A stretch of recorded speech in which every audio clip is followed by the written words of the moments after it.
दोस्तों नमस्कार। आज का टॉपिक बड़ा इम्पोर्टेंट है क्योंकि आज से हम लोग टाइम सीरीज शुरू करने वाले हैं। इसमें हम लोग टाइम के सारे कैलकुलेशंस करेंगे। समय को जब हम गणना करते हैं समय की, तो पक्की बात है कई लोग ये सोचते हैं कि ये एस्ट्रोलॉजी से रिलेटेड है। ऐसा कुछ भी नहीं है। हम लोग टाइम के जो भी कैलकुलेशंस करेंगे वो सारे के सारे साइंटिफिक होने वाले हैं। और हम लोग इसमें जो सॉल्व करने वाले हैं वो है टाइम डायलेशन, क्योंकि टाइम डायलेशन एक ऐसी चीज़ है जिससे आपकी बहुत बड़ी बड़ी गुत्थियाँ जो हैं वो सॉल्व हो जाती हैं। फॉर एग्जांपल टाइम डायलेशन आपका आर्कियोलॉजी से रिलेटेड है। आर्कियोलॉजी में हम लोग जो भी गणनाएं करते हैं, जो भी काउंटिंग करते हैं, we mostly talk about the carbon dating. Carbon dating से एक डेट निकालते हैं जो हमारे लिटरेचर से कहीं भी मैच नहीं करती है। इस बीच में कुछ और राइटर्स भी आए जिन्होंने ये कहा कि एस्ट्रोनॉमिकल डेटा से अगर हम किसी भी चीज़ की एज निकालना चाहें तो वो सही होती है। तो ऐसा नहीं है, वो भी एक तरह से गलत है। कायदे से सही गणनाएं समय की वही हैं जो लिटरेचर में दी हुई हैं, क्योंकि वो हमारे कैलेंडर के हिसाब से होती हैं। पर अगर हमें ये गणनाएं करनी आती हैं तो हम क्या क्या कर सकते हैं। आप मान के चलिए कि मेदिनी एस्ट्रोलॉजी में जितने भी टॉपिक्स आते हैं, जितने भी नेचुरल डिजास्टर्स आते हैं, उनको आप एक्यूरेटली फोकस कर पाएंगे। सो हम लोग इसके साइंस की चर्चा करेंगे। ये भी जानना इम्पॉर्टेंट है कि ये वीडियो किस किस के लिए इम्पॉर्टेंट है। तो आप मान के चलिए, नंबर वन साइंटिस्ट, आपके साइंटिस्ट जितने भी हैं जो इस विषय पर काम कर रहे हैं, टाइम डायलेशन पर काम कर रहे हैं, या अगर कोई काम नहीं भी कर रहे हैं तो जो नेचर एनवायरनमेंट साइंस पे काम करते हैं, उन लोगों के लिए ये वीडियो ज़्यादा इम्पॉर्टेंट होने वाला है। सेकेंडली, ये आपका मेदिनी एस्ट्रोलॉजी में जो एस्ट्रोलॉजर्स काम करते हैं, जो नेचुरल डिज़ास्टर्स को फोकस करते हैं, उनके लिए बहुत ज़्यादा इम्पॉर्टेंट है। उन्हें पता चलेगा कि समय के साथ परिवर्तन कैसे होता है, और सही फोरकास्ट अगर किसी भी इवेंट का करना है, चाहे वो वोल्केनिक एरप्शन हो, चाहे अर्थक्वेक्स हों, ट्रेमर्स हों, आपका बिजलियाँ गिरती हैं, थंडर स्टॉर्म्स, आपका हेल स्टॉर्म्स हुआ, इसके अलावा आइस एज की भविष्यवाणियाँ करना, ये सब कुछ थोड़ा सा आसान हो जाता है। आपको सोलर फ्लेयर की भी जैसे आपको जानकारी चाहिए, उसके लिए फोकस करना है, वो भी आप कर सकते हैं। साइक्लोनिक सीजन का फोकस आप कर सकते हैं। उसको एक तरह से मान के चलिए कि अगर आप समय की गणनाएं करना जानते हैं तो आप ये सारा कुछ कर सकते हैं। समय की गणनाएं करनी क्यों ज़रूरी हैं, ये भी जानना ज़रूरी है। अगर मैं कहूँ कि समय की गणना आपको जीवन के तत्व के लिए या ब्रह्मांड कैसे चलता है उसको अगर आप समझना ना चाहें, लॉजिकल ना बनाना चाहें, तो आप सीधे सीधे आंकड़ों पर आ सकते हैं। बिकॉज 2+2=4 होता है और इसको हम लोग बदल नहीं सकते। अगर मैं मैथमेटिक्स पर आता हूँ तो जो डेटा में एक्यूरेसी आती है वो एक्यूरेसी 100% होती है अगर आपके लॉजिक्स बिल्कुल सही है। आप ऐसे मान के चलिए कि ब्रह्मांड जो है वो दो ऊर्जाओं पर काम करता है। एक थर्मल एनर्जी है जिसको हम लोग ज़्यादा यूज़ करते हैं, एक डार्क एनर्जी है जिसके बारे में हम लोग बहुत ज़्यादा जानते नहीं हैं, ऐसा आधुनिक विज्ञान का कहना है। पर इन दोनों का इंटरेक्शन जब भी होता है किसी भी वजह से, तो जितना इंटरेक्शन होगा उस हिसाब से नेचुरल डिजास्टर्स डिसाइड होंगे कि भाई कब कौन सा नेचुरल डिजास्टर आ सकता है। इवन अच्छा टाइम कब आएगा, बुरा टाइम कब आएगा, ये भी हमें पता चल सकता है। अगर मैं इसको टाइम में बांध दूँ, वी आर साइक्लिंग, मतलब we are continuously in a cycle, like earth is orbiting around the sun is orbiting around the galactic center। तो आप ये मान के चलो कि जैसे हर साल आपके पास में सर्दी, गर्मी, बारिश, ये सारे मौसम आते हैं, इसी तरह से जब आप गैलेक्टिक साइकिल पर, बड़े साइकिल पर चलते हैं, तो उसमें भी जो इवेंट्स होते हैं वो हर साइकिल के साथ में रिपीट होते हैं। जब ये रिपीट होते हैं साइकिल्स, तो अगर हमारे पास टाइम की गणनाएं हैं कि किस टाइम पर क्या हुआ था, तो 90% केसेस में ऐसा होता है कि वो सिमिलर घटनाएं अलग अलग इंटेंसिटी के साथ में वहाँ पर घटित होंगी। और अगर आपको इसको कैलकुलेट आप कर लेते हैं तो इससे ज़्यादा अच्छा कुछ भी नहीं हो सकता। आइए हम लोग टाइम की गणनाएं शुरू करते हैं। टाइम में बहुत सारे फैक्टर्स हैं जो इम्पॉर्टेंट होते हैं, और इन इम्पॉर्टेंट फैक्टर्स को भी जानना हमारे लिए ज़रूरी है। हम लोग एक डिवीज़न टाइम का देख लेते हैं। डिवीज़न टाइम का कैसे करते हैं और उसमें क्या क्या फैक्टर्स हमें काउंट करने होंगे। आज हम लोग जिस बारे में बात करने वाले हैं ये है अर्थ का टाइम साइकिल। मतलब अर्थ में जो एक साल बनता है हमारा, 365.242 दिन आते हैं, 365.2421 डेज। ये कैसे आते हैं, how this total is coming, means how much time we are getting from where and how this time dilation works at the earth level. Means हमारे पास एक दिन में, एक साल में जितने दिन आते हैं, जितने नक्षत्र आते हैं, वो कैसे पड़ते हैं। इसके लिए सबसे पहले जानना ज़रूरी है कि नक्षत्र क्या होता है। नक्षत्र की डेफिनेशन ज़्यादातर अगर आप डिक्शनरीज में देखेंगे या साइंटिफिक बुक्स में देखेंगे तो गलत दी गई है।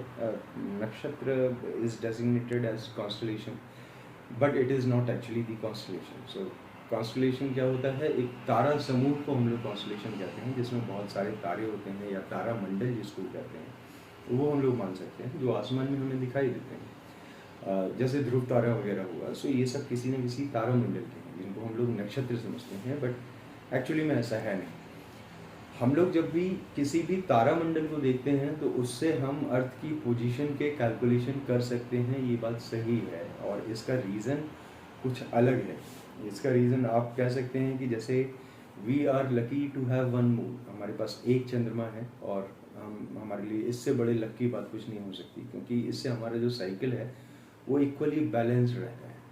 इसी तरह से जैसे जो भी तारामंडल हमारे सोलर सिस्टम के चारों तरफ हैं, वो भी अपना जो साइकिल पूरा करते हैं वो एक ऐसे टाइम में पूरा करते हैं जो कहीं ना कहीं गैलेक्टिक साइकिल से रिलेटेड है। अब जब ये तारामंडल अपना एक साइकिल पूरा करता है तो हम लोग उनको देख के पता कर पाते हैं, और अनफॉर्चुनेटली वो हमारी सारी कैलकुलेशन सही जाती हैं, इसलिए हम लोग तारामंडल को ज़्यादा अच्छा मानते हैं। ओके, सो आज मैं इन चीज़ों को अलग कर दूंगा। मीन्स हमें ये समझ में आएगा कि तारामंडल का उतना बड़ा यूज़ नहीं है अगर हमको पता हो कि नक्षत्र की एक्चुअली में डेफिनेशन क्या है। सो नक्षत्र क्या होता है, अगर मैं सीधे सीधे संधि विच्छेद करता हूँ नक्षत्र का, तो नक्षत्र का मतलब होता है नक्ष प्लस अत्र। नक्ष का मतलब होता है नक्शा, जैसे हम लोग नैन और नक्श की बात करते हैं, तो बेसिकली हम लोग फेस के नक्शे की बात करते हैं, तो पूरा का पूरा नक्शा हमें दिखाई दे। जब हम अत्र की बात करते हैं तो अत्र का मतलब होता है इधर देखो, you have a full map in a single sight. So अत्र मीन्स आप अपनी एक सिंगल साइट में जितना देख सकते हैं। यूजली ये कहा जाता है कि जो हमारे नक्षत्र हैं वो 27 हैं, जबकि हम तारामंडलों की अगर हम बात करते हैं, कॉन्स्टलेशंस की बात करते हैं, तो more than 86 constellations are available. इनमें से कई सारे रिकॉर्डेड हैं, आई थिंक 86 रिकॉर्डेड हैं। इसके बाद में भी और खोज चल रही है, वैज्ञानिक बहुत सारी बातें करते रहते हैं। जिन लोगों ने आज तक जुपिटर के सरफेस को नहीं देखा, वो लोग 150 लाइट ईयर्स दूर गैलेक्सीज की खोज भी करते हैं, प्लैनेट्स की खोज भी करते हैं, जो बात किया जैसा है। So it is surprising. मैं चाहता हूँ ये सारा का सारा खत्म हो जाए। सो हम लोग आते हैं नक्षत्र पर। जैसा कि मैंने आपको बताया, नक्षत्र जो होता है वो एक तरह से आपकी एक सिंगल साइड में जब आप किसी चीज़ का पूरा मैप देखते हैं, तो उस डिस्टेंस या उस आई को हम लोग नक्षत्र कहते हैं, जिसका इफेक्ट अर्थ पर अलग अलग तरीके से पड़ता है।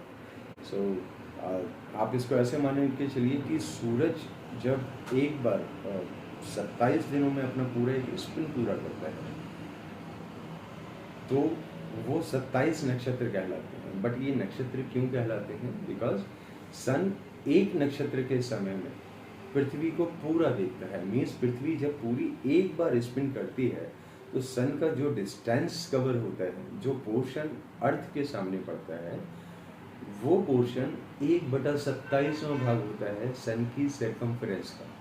मीन्स सन की जो सर्कमफ्रेंस है चारों तरफ की, उसमें से 1/27वां भाग जो होता है, वो जब आगे बढ़ता है तो अर्थ पूरा एक स्पिन कर लेती है। इस तरह से हम कह सकते हैं कि एक महीने में, मीन्स सन के एक स्पिन में अर्थ को जितना भी समय मिलता है, उसको हमें एक महीने का समय कहना चाहिए। सो आइडियली अगर मैं सन से देखूं तो 27 दिन अर्थ को मिलते हैं, क्योंकि जो सोलर सिस्टम का सेंटर है, विच इज़ नॉट एग्जैक्टली दी सन, सन का सेंटर नहीं है, वो थोड़ा सा अलग है, उससे हमें 27 दिन मिलते हैं।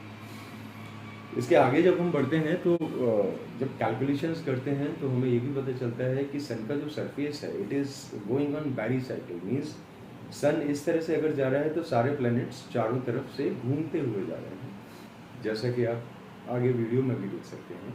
सो जब सन सीधे जा रहा है तो सन भी सीधे ना जाके स्पाइरल वे में जाता है। जब ये स्पाइरल वे में जाता है तो सन का जो सेंटर होता है वो अलग होता है, और सोलर सिस्टम का जो सेंटर है, ग्रेविटेशनल सेंटर है, वो अलग होता है।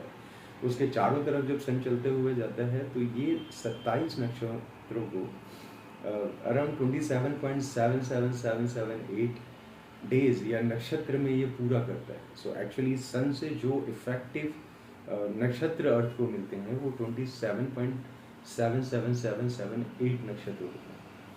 ये एक रीज़न है जिसकी वजह से कई लोगों को ये लगता है कि नक्षत्र 27 नहीं 28 होते हैं, बट 28वां नक्षत्र पूरा नहीं होता। मैं चाहूँगा कि इस धारणा को अगर सुधार लिया जाए तो ये ज़्यादा अच्छा है।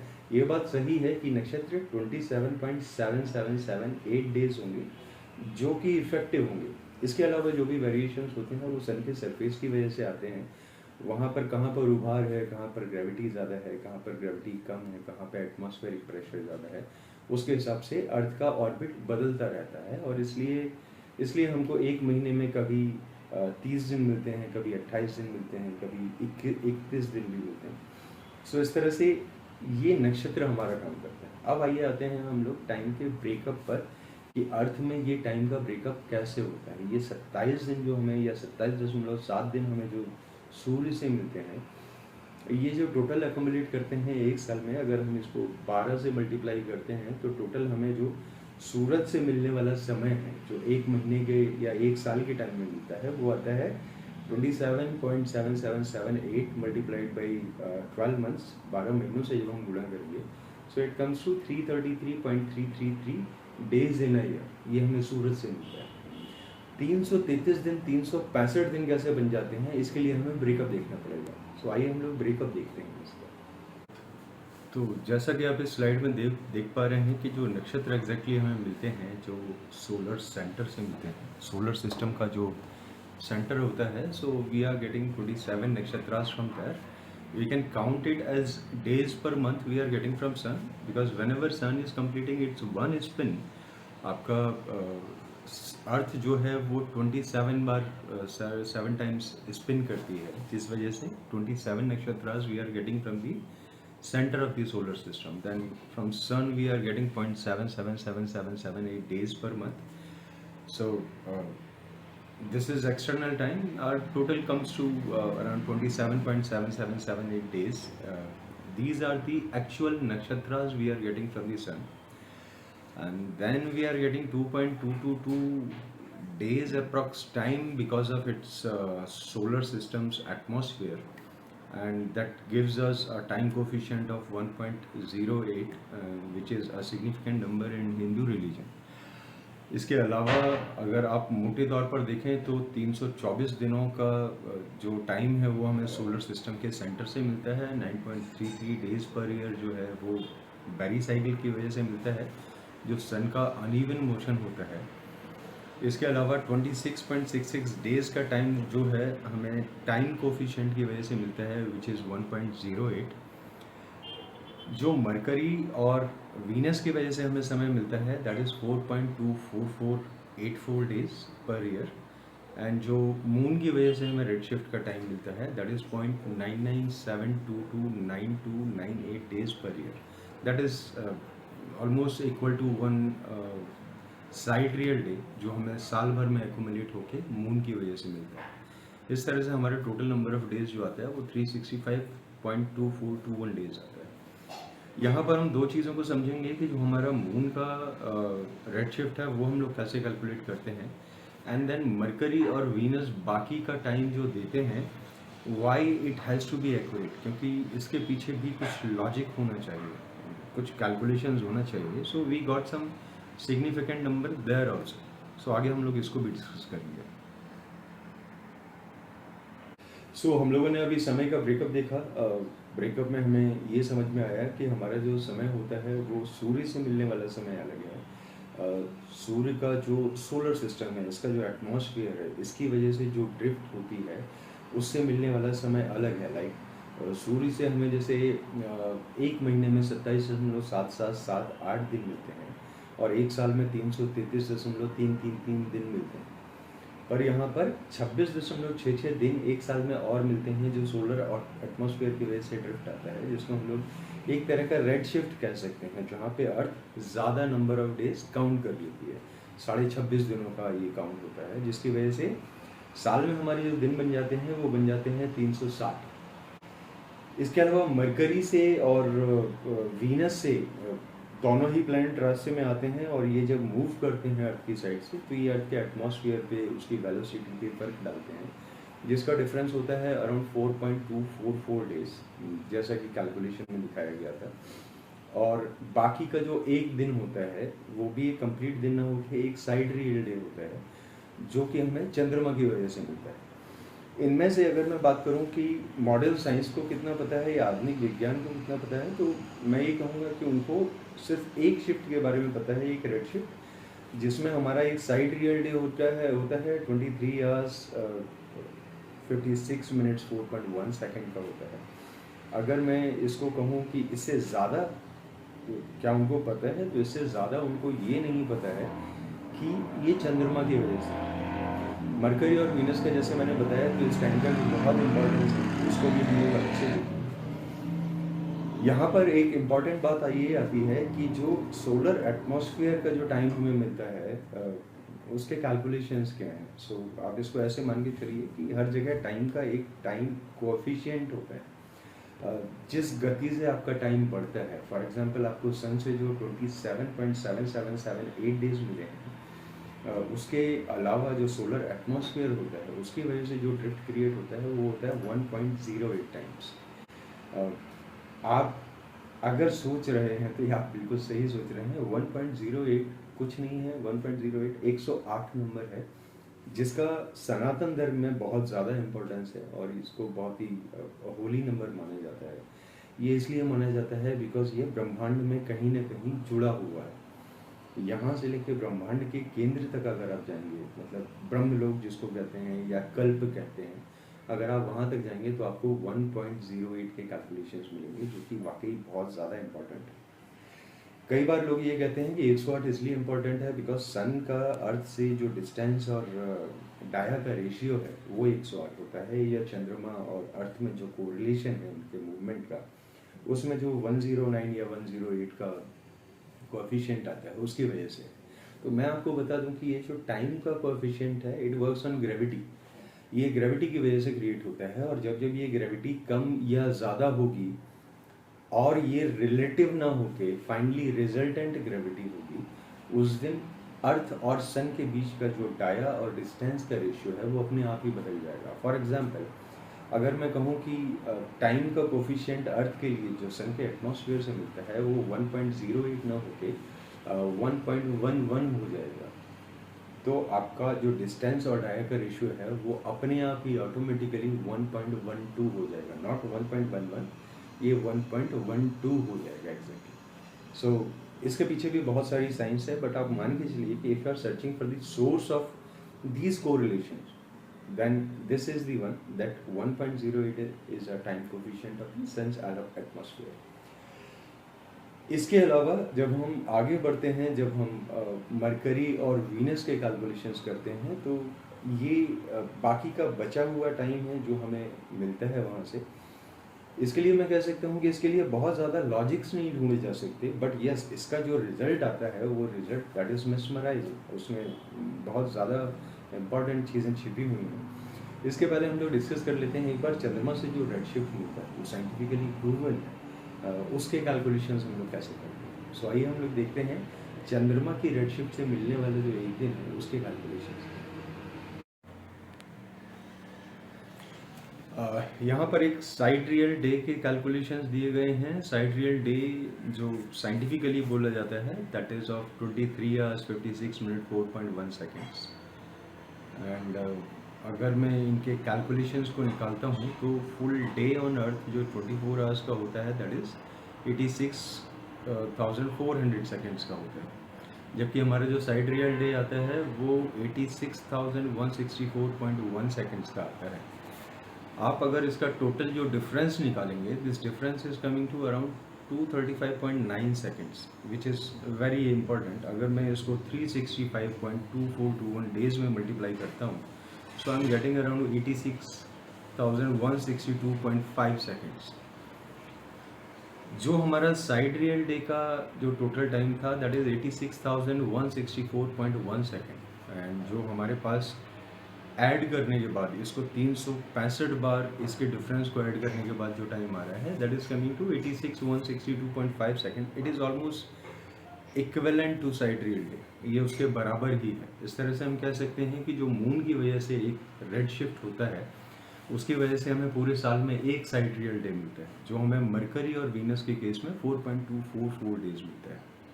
हम लोग इसको भी डिस्कस करेंगे कि जो मरकरी की वजह से हमें टाइम मिलता है, why this is important and significant, what are the evidences we have in history to prove that this calculation is correct. So उसको भी हम लोग डिस्कस करेंगे. जैसा कि अभी हम लोगों ने डिस्कस किया, हम लोगों ने सन से मिलने वाला टाइम देखा, देन सोलर सिस्टम का जो एटमॉस्फेयर है उससे मिलने वाला टाइम देखा जो 1.08 के कोएफिशिएंट से आया. इसके बाद में हम लोगों ने देखा कि साइड रियल डे कैसे काम करता है. एक साइड रियल डे पूरा का पूरा अगर हमें मिलता है एक साल के अंत में, तो वो चंद्रमा की वजह से कैसे मिलता है. आप इसको भी समझिए कि जो 4.244 डेज हमें जो मरकरी और वीनस से मिल रहे हैं, बैलेंस डेज मिल रहे हैं, ये क्यों मिलते हैं. इसका मैं सिंपल सा कैलकुलेशन करूँगा. अभी तक हम लोग सोलर सेंटर से बाहर की तरफ आए, अर्थ की तरफ, जो भी हमारे पास डेटा आया उसका एक टाइम डायलेशन क्रिएट हुआ जिसकी वजह से extra number of days count हुए और हम लोगों ने 1.08 से मल्टीप्लाई किया. सो अगर सपोज हमें 4.244 डेज हमें एक्स्ट्रा मिलते हैं और उसको हम लोग वापस जाके देखें कि सन से हमें क्या मिल रहा था या मरकरी और वीनस की वजह से कितना डिफरेंस आ रहा है, तो इसको हम लोग कैसे काउंट करेंगे. जो 4.244 डेज का टाइम है इसको हम लोग डिवाइड करेंगे 1.08 से. 1.08 से डिवाइड करने के बाद में जो इसका कैलकुलेशन आता है वो आता है 3.93 डेज. ये वो टाइम है जो हमें सन की ड्रिफ्ट की वजह से मिलता है. सन की ड्रिफ्ट की वजह से जो 3.93 डेज का टाइम मिलेगा उसको हम फर्दर अगर पर मंथ में डिवाइड करें तो एक महीने में हमें कितना टाइम मिलेगा, तो वो 0.3 डेज का टाइम आता है, जैसा कि यहाँ पर नीचे स्क्रीन में दिखाया गया है. और अगर हम इसको 24 घंटे से मल्टीप्लाई कर दें तो हमारा जो टाइम है ये घंटों में कन्वर्ट हो जाएगा कि हर एक महीने मरकरी और वीनस की वजह से जो ड्रिफ्ट का एक्चुअल टाइम मिलता है without counting of the solar atmosphere, वो टाइम होता है 7.860 आवर्स का टाइम. इतने घंटे का टाइम हमें मिलता है.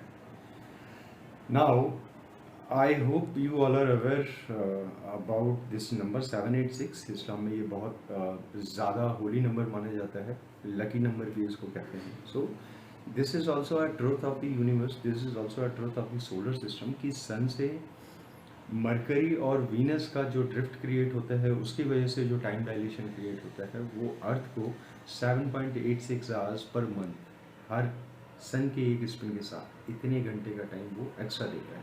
तो there is a significant number. हम कह सकते हैं कि जितने भी रिलीजन या धर्म बने हैं इन्होंने सिर्फ दो काम किए हैं. एक तो आपको जीने का सही रास्ता दिखाया है कि आप जिस जगह पर रहते हैं, जहाँ आप बसे हुए हैं, वहाँ आप हेल्दी कैसे रह सकते हैं. इसके अलावा आपको ये भी बताया है कि टाइम कैलकुलेशंस कैसे करना है या टाइम के जो इम्पोर्टेंट फैक्टर्स हैं वो कैसे हैं, कब आपकी नेचुरल कैलेमिटीज़ आएंगी, कब बुरा होगा, पास्ट में क्या क्या हुआ है, आगे क्या क्या हो सकता है और उनसे फाइट करने के तरीके क्या हैं. अगर हमारे पास ये सारा कुछ होता है तो हम काफ़ी कुछ बदलाव कर सकते हैं. सो ये हमारा आज का टॉपिक ऑलमोस्ट ख़त्म हुआ. हम जाते जाते एक बार युगों की छोटी सी चर्चा कर लेते हैं because 1.08 plays a vital role that. वहाँ पर भी इसका यूज़ होता है. आपने जैसे विष्णु पुराण में अगर देखा हो तो आपको ये पता होगा कि 12,000 सालों का एक महायुग होता है जो कहते हैं हम लोग 12,000 डिवाइन ईयर्स, या हिंदी में उसको सही तरीके से कहा जाता है, इसको कहा जाता है 12,000 दिव्य वर्ष. सो जब भी हम दिव्य की बात करते हैं, अगर आप वेदों को उठा के देखेंगे तो दिव्य का मतलब होता है प्रकाश. कोई भी बॉडी जिसके चारों तरफ प्रकाश निकल रहा हो या ऑरा क्रिएट हो रहा हो, जो लाइट एनर्जी को ट्रांसमिट कर रहे हैं, उसको हम लोग दिव्य बोलते हैं. जैसे हम लोग बोलते हैं कि जो देवता होते थे वो या होली ह्यूमन होते हैं उनके चारों तरफ एक ऑरा क्रिएट होता है, एक प्रकाश क्रिएट होता है। सो अगर हम इस तरह से माने तो ये जो 12,000 दिव्य वर्ष हैं, ये हमें सूर्य से मिलने वाले 12,000 दिव्य वर्ष हैं, जो एक चतुर्युग में आते हैं, मीन्स चारों युग, कलयुग, द्वापर, त्रेता और सतयुग को मिलाकर आते हैं। इनका जो रेशियो होता है वो 1:2:3:4 होता है। मीन्स कलयुग में जितने भी साल होते हैं, द्वापर में उसके दुगने होंगे, त्रेता में उसके 3 गुने और सतयुग में उसके 4 गुने। इस तरह से ये कहा जाता है कि कलयुग में 4,32,000 साल होंगे, द्वापर में 8,64,000, त्रेता युग में 12,96,000 और सतयुग में 17,28,000 साल होंगे। बट इसमें कैच कहाँ पर है, ये एक इम्पॉर्टेंट पार्ट है। अगर हम इस रेशियो में डिवाइड करते हैं तो हमारे जो युगों का कैलकुलेशन दिव्य वर्षों में आता है वो आता है 1200 साल प्लस द्वापर युग के 2400 साल, उसके बाद में त्रेता युग का 3600 साल और सतयुग का 4800 साल आता है। ये हमारे चारों युग का डेटा है। जब हम इसको सिर्फ कलयुग पर अगर हम देखते हैं तो जो दिव्य वर्ष हैं, दिव्य वर्ष आर कमिंग फ्रॉम सन, क्योंकि लाइट का सोर्स जो हम लोग मानते हैं वो सन को मानते हैं। जब वहाँ से आता है तो सोलर एटमॉस्फेयर का भी टाइम काउंट होगा। 1200 मल्टीप्लाइड बाई 1.08 जब आप करते हैं तो अर्थ ईयर्स में आप कन्वर्ट करेंगे, जो पृथ्वी के वर्ष होते हैं उसमें आप कन्वर्ट करेंगे तो ये आता है 1200 मल्टीप्लाइड बाई 1.08। एक कलयुग में आपके 1296 साल होना चाहिए। यहाँ पर इम्पॉर्टेंट बात क्या है कि एक साल में सूरज से मिलने वाले हमें जो नक्षत्र थे, जो दिन थे, वो कितने थे? वो थे 27.7778 डेज मल्टीप्लाइड बाई 1.08। ये हमारा एक महीने का टाइम था। अगर हम इसको 12 महीनों में पूरा मल्टीप्लाई करेंगे तो होगा 27.7778 डेज मल्टीप्लाइड बाई 12 मंथ्स। इस तरह से हमें सन से जो दिन मिल रहे थे वो रहे थे 333.3333 दिन या नक्षत्र, इसको हम कह सकते हैं। अब जब आप इसको 1296 सालों से मल्टीप्लाई करते हैं, जो कि कलयुग का पृथ्वी का समय है, तो आपका जो नंबर ऑफ नक्षत्रास आएगा एक कलयुग में वो आता है 4,32,000 नक्षत्र। इसका सीधा सीधा सा मतलब आप ये समझिए कि आपका कोई भी कलयुग 4,32,000 वर्षों का नहीं होता, बल्कि ये 4,32,000 नक्षत्रों का होता है, जो कि साल के दिन भी नहीं है। यहाँ पर हर साल जो सूरज से मिलने वाले दिन है वो 333.333 लिया गया है। सूरज से मिलने वाले दिन क्यों काउंट हो रहे हैं? बिकॉज हमारे परिवार में हम अंदर कुछ भी करते रहें, इससे कोई फर्क नहीं पड़ता बाहर वालों को। सो इंटरस्टेलर स्पेस से या स्पेस से जब भी अर्थ के डेज काउंट किए जाएंगे वो सन के हिसाब से काउंट किए जाएंगे। दूसरी तरीके से आप इसको ऐसे देख सकते हैं कि ये कैलकुलेशंस आज से 4,000, 6,000, 10,000 साल पहले जब भी जिसने भी दिए थे, ये सूर्य पर बैठ कर दिए गए थे।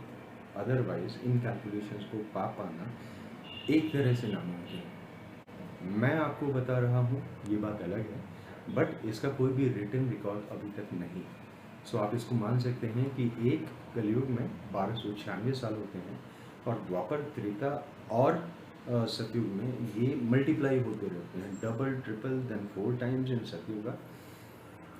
जब आप बात करते हैं वृहद लेवल की, ये जो हम बात कर रहे थे अभी तक, ये बैलेंस साइकिल था। जो 4,32,000 सालों का मैंने आपको राज बताया, जो 4,32,000 साल में होके इतने नक्षत्र या इतने दिन थे, उसको अभी हम लोग इम्बैलेंस में भी काउंट करेंगे। सो ये हमारा बैलेंस साइकिल के लिए टाइम था। इसके आगे हम लोग युगों के साइकिल को हम लोग देखेंगे कि युग कैसे काम करते हैं, कितने हज़ार सालों में क्या क्या चेंजेस होते हैं। उसके बाद में हम लोग गैलेक्टिक साइकिल और ब्रह्मांड के समय पर आएंगे। कमाल की बात यह है कि आज हम लोगों ने 108 की चर्चा की है। जब हम लोग ब्रह्मांड के साइकिल पर आएंगे तो आपको समझ में आएगा कि 1008 की उपाधि भी सिर्फ उनको यूज़ करनी चाहिए जिनको ब्रह्मांड के रहस्य पता होते हैं। 108 का रहस्य वो लोग पता रखते हैं जिनको इस सोलर सिस्टम की, इस विश्व की जानकारी होती है, एंड वो लोग इस उपाधि को यूज़ करते हैं। सो अगर 1008 का आपको भी राज पता चल जाता है तो आप अपने नाम के आगे 1008 भी यूज़ कर सकते हैं। अभी आपने अगर इस वीडियो को देखा है, समझा है, इन कैलकुलेशंस को खुद से किया है, तो आप अपने नाम के आगे 108 लगा सकते हैं। आपको उस बात का हक है, जैसा कि हमारे वेदों और पुराणों में बोला गया है, जैसा कि हमारे ऋषि मुनि बोलते आए हैं। सो आपको उन चीज़ों का हक मिल जाता है। आप दुनिया के बहुत गिने चुने विद्वानों में से एक ऑलरेडी बन गए हैं। जब आपको ब्रह्मांड का ज्ञान हो जाएगा तो आप वो भी समझ जाएंगे। एक बार ब्रह्मांड के कैलकुलेशंस करने के बाद में हम लोग वापस आएंगे और उसको प्रैक्टिकली देखेंगे कि सोलर सिस्टम में या हमारे ब्रह्मांड में ये समय काम कैसे करता है, और फिजिकली अगर हम उसको देखना चाहें, एज्यूम करना चाहें कि ब्रह्मांड कैसे चल रहा है, तो वो हम लोग कैसे करेंगे। जब हम लोग वो देखने के काबिल हो जाएंगे फिर हम लोग एनर्जी कैलकुलेशंस पर आएंगे और इस पर हम आगे और भी चर्चा करते रहेंगे, जिसमें नेचुरल डिज़ास्टर्स की टाइमिंग कैसे फिक्स होती है वो भी हम लोग डिसाइड करेंगे। डिस्कशंस चलते रहेंगे। आप लोगों ने अगर इस चैनल को सब्सक्राइब नहीं किया है तो आप इसको सब्सक्राइब कर लीजिए। अगर आपके कोई भी क्वेरी या कोई भी क्वेश्चंस होते हैं please drop in the message box. इस वीडियो को ज़्यादा से ज़्यादा शेयर कीजिए, सब्सक्राइब कीजिए, लोगों को भी फॉरवर्ड कीजिए। आपके टच में अगर कोई एस्ट्रोलॉजर्स या कोई भी वैज्ञानिक हैं तो आप उनको भी बोल सकते हैं, क्योंकि आने वाले समय में ये समय की गुत्थी विज्ञान की सारी गुत्थियों को सुलझाने वाली है। इसके साथ ही मैं आपसे इजाज़त लेता हूँ। नमस्कार, आपका दिन शुभ रहे।